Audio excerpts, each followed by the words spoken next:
Before we start the discussion, may I call someone to lead us to prayer? Thank you, Miss, for leading us to prayer. Before you take your seat, good morning, class. Alright, good morning as well. You may now take your seats. Welcome back to the G4. So, how's your weekend, guys? How are you? I'm glad that all of you are doing well, but before we continue, let us first check your attendance. So, may I call on the class representative to report your attendance for today? Thank you for the update, class rep. It's nice to see your attendance is complete, and I hope that this continues until the finals. Now, let's proceed with our classroom policies and guidelines. So, as we continue on the topic, I want to highlight our STAR policies for discussion. What does STAR stand for? Very good, class. Before we start our lesson, I have prepared a short activity. So, group yourselves into two and ready your devices. Make sure that you only use one device per pair, okay? Okay. Are you ready, class? Make sure you have a stable connection, okay? Okay. Now, your timer starts now. Okay, very good, everyone. Now, let's see who got the perfect score. Congratulations, Group 3. Good job. It's nice to know that you remember our past lessons. Now, everyone, look at the images. Preparation time. Can you identify which of these products a bakery could prepare and bake the fastest? Okay, that's correct. So, why do you think they're quick compared to something like a loaf of yeast bread? Very good. What an excellent observation. So, this is why we are studying them today. And our topic for today is quick bread. So, we will be discussing and mastering the muffin method. Okay, before we proceed, let's see your learning objectives. So, by the end of this session, you should be able to differentiate the muffin method and demonstrate the proper measurements. Now, quick breads require little gluten to develop. So, why is minimizing the gluten so important? Very good, miss. Okay, now, look at these examples. So, what is the liquid to flour ratio for pour batters? And what is an example of pour batters? Very good. I see everyone's listening. Now, when we overmix the butter, we get what defect and what are its characteristics. Anyone? Very good.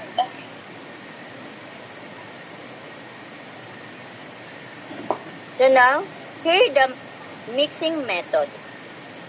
Name the three mixing methods used for quick bread, and which one will we focus on for muffins? Oh, very good, mister. This is the definition of muffins. In the US, muffins are like cupcakes, but what distinguishes them? Present the muffin method descriptions. Oh, very good, miss. Why the muffin method is fast and easy, but what is the strict rule for the final mixing step? Yes, miss. Oh, thank you. Very good. The procedure here in mapping method is very important for you to create a good batter, so make sure to create note of this.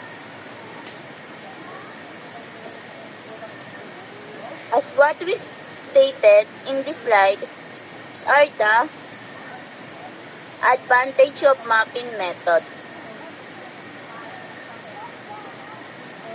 What is the key difference in part for standard mapping and what method is used?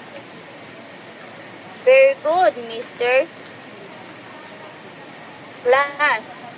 How many strokes are generally needed for standard mapping batter and what should its final appearance be? Okay, Miss. Very good.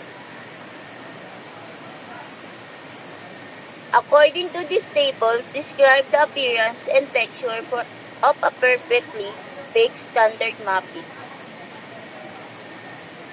Thank you, Mr. Cake-like muffin have a higher fat content. Which method is used for them?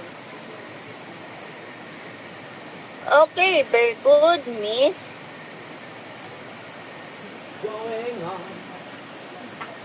And now we're going to tackle about recipes that use muffin method. So aside from muffins, list two other products where we can apply the muffin method. List two other products where we can apply the Thank muffin you method. for answering, Mr. Thank you for answering, Okay. Mr. Before we proceed to our activity, Okay. I want Before we to proceed to our activity, call someone to read I the want slide. to call someone to read the slide. Thank you for reading the slide, Mr. So, before Thank you for proceeding reading in the our slide, activity, Mr. I So, have prepared before 3 muffins proceeding here in our activity, based on the mixing I have prepared outcomes. 3 muffins The perfect here. muffin, the undermixed Based muffin, on the and the mixing overmixed outcomes. muffin.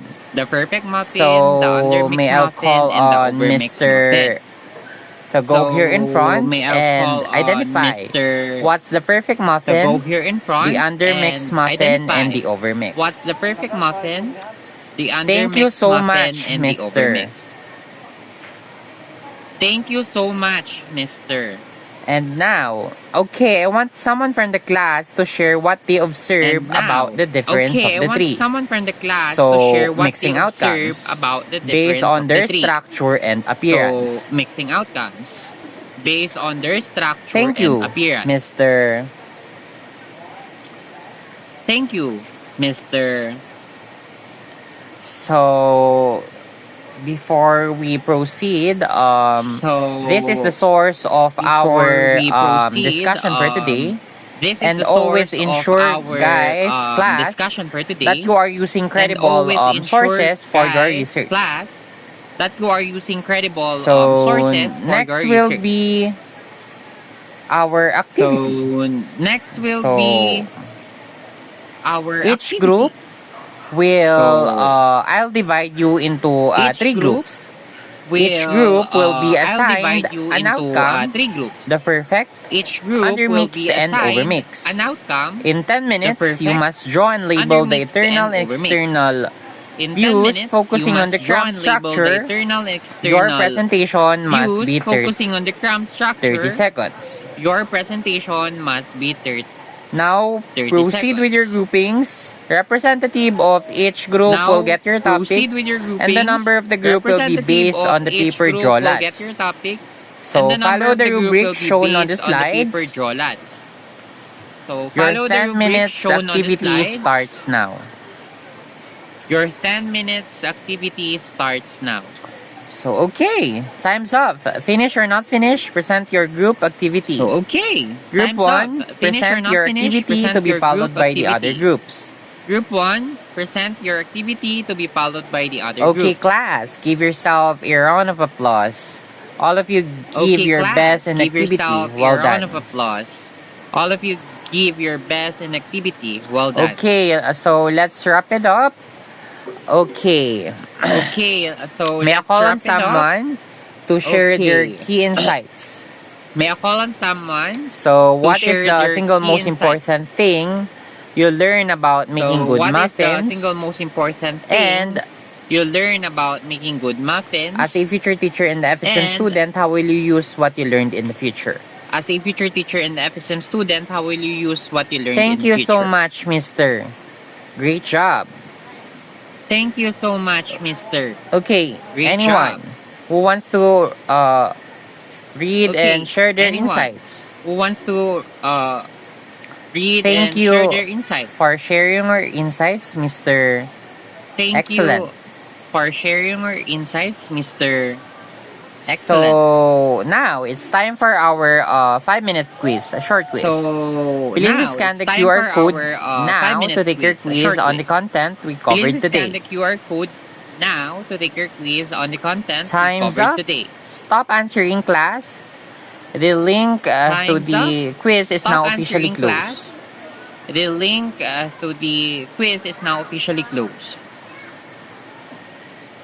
So, on your assignment, So, take a picture of your on your assignment. Your final task take a is picture write of your a comprehensive essay assignment. Your to final task 350 is to write a 500 words comprehensive detailing essay what you have learned to about liquids. 350 to 500 words. So detailing what remember, you have content learned about accuracy is liquids. 30%, technical So terminology is remember, content 25%, accuracy analysis is and 30%, synthesis Technical 25%, terminology is structure, clarity, and 25%, flow analysis and 20%. synthesis 25%, structure, clarity, and flow Okay, 20%. and that concludes our lesson. Thank you for Okay, and that concludes your- our lesson. Thank you class. You may be dismissed.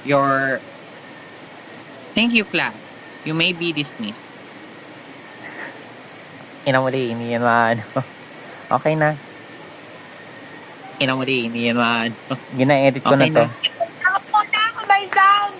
Meron yan.